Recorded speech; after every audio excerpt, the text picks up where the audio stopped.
नमस्ते दोस्तों, मैं हूं आपका दोस्त भगवती प्रसाद पुरोहित एडवोकेट। और आज के वीडियो में हम समझने वाले हैं कि पूर्ण रक्त, अर्ध रक्त और एकोदर रक्त किसे कहा जाता है। तो देखिए दोस्तों, यह विषय जो है यह हिंदू उत्तराधिकार अधिनियम के लिए काफी महत्वपूर्ण विषय है।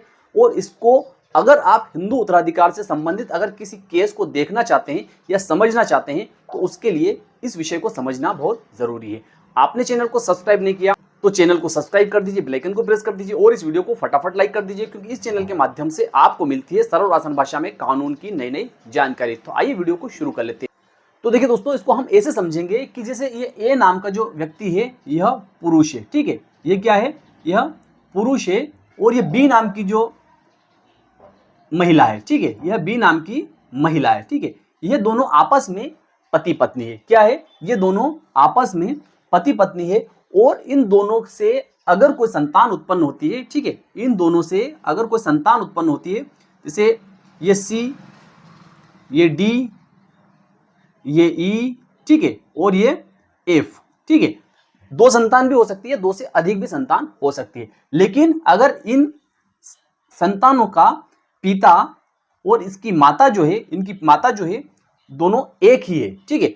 अर्थात इस सी की माता बी है, इस डी की माता भी बी है, इस ई की माता भी बी है और इस एफ की माता भी बी है। इसी तरीके से अगर इस सी के पिता भी ए है और इस डी के पिता भी ए है और इस ई के पिता भी ए है और इस एफ के पिता भी ए है, ठीक है। तो इस स्थिति में इस सी, डी, ई और एफ का आपस में जो संबंध होगा वह क्या होगा, पूर्ण रक्त का संबंध होगा। क्या होगा, वह संबंध जो होगा वह होगा पूर्ण रक्त का संबंध होगा। इसको हम आसान भाषा में इस प्रकार से समझ सकते हैं कि अगर कोई भाई बहन जो है उनके पिता एक ही है और उनकी माता भी एक ही है, तो ऐसी स्थिति में उन भाई बहनों का आपस में जो संबंध होगा वह संबंध पूर्ण रक्त का संबंध कहलाएगा, ठीक है। अब हम समझेंगे कि अर्ध रक्त का संबंध किसे कहा जाता है। तो देखिए, अर्ध रक्त का संबंध समझने के लिए हमें उसी तरीके से समझना पड़ेगा कि जैसे मान लेते हैं कि यह ए नाम का एक पुरुष है, ठीक है, और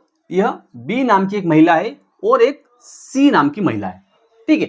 अब यहां पर क्या है, पुरुष केवल एक है, ठीक है, लेकिन यहां पर महिलाएं एक से अधिक हो सकती है या एक डी नाम की महिला भी हो सकती है, ठीक है।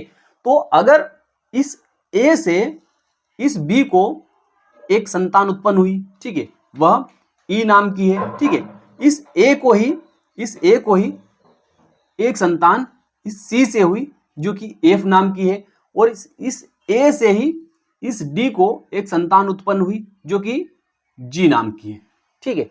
यह भी पुत्र है, ठीक है, यह क्या है, पुत्र है। यह भी पुत्र है या पुत्री भी हो सकता है, यह पुत्री भी हो सकती है, यह भी पुत्र है या पुत्री भी हो सकती है, ठीक है। तो ऐसी स्थिति में जब अगर ये जो है ये भी आपस में भाई बहन कहलाएंगे, लेकिन इनका जो संबंध रहेगा वह अर्ध रक्त का रहेगा। इनका संबंध जो रहेगा वह क्या रहेगा, अर्ध रक्त का रहेगा। अर्ध रक्त का क्यों रहेगा, क्योंकि यहां पर इन सभी के इस ई का पिता भी ए है, इस एक एफ का पिता भी ए है और इस जी का पिता भी ए है। यहां पर पिता सभी के एक है, लेकिन यहां पर क्या है, माता जो है इस ई की माता बी है, ठीक है, इस एफ की माता सी है, ठीक है, और इस जी की माता जो है वह डी है, ठीक है। जहां पर अगर पिता एक है और माता अगर अलग अलग है तो वहां पर जो भाई बहनों का आपस में संबंध होता है उसे अर्ध रक्त कहा जाता है। अब हम समझेंगे कि एकोदर रक्त किसे कहा जाता है। एकोदर रक्त जो संबंध होता है वह किसे कहा जाता है, तो उसको हम ऐसे समझेंगे कि जैसे मान लेते हैं कि यहां पर यह ए नाम की महिला है। क्या है, यहां पर ए नाम की यह महिला है, ठीक है, ए नाम की महिला है, ठीक है, और यह बी नाम का एक पुरुष है, यह पुरुष है, ठीक है, और यह सी नाम का भी एक पुरुष है, ठीक है, और यह डी नाम का भी एक पुरुष है, ठीक है। अब यहां पर क्या है कि जैसे मान लेते हैं कि इस ए नाम की महिला जो है, इस ए नाम की महिला जो है इसको इस बी नाम के पुरुष से एक संतान उत्पन्न होती है, ठीक है, संतान उत्पन्न होती है जो कि ई है, ठीक है, यह पुत्र भी हो सकता है या पुत्री भी हो सकती है, ठीक है।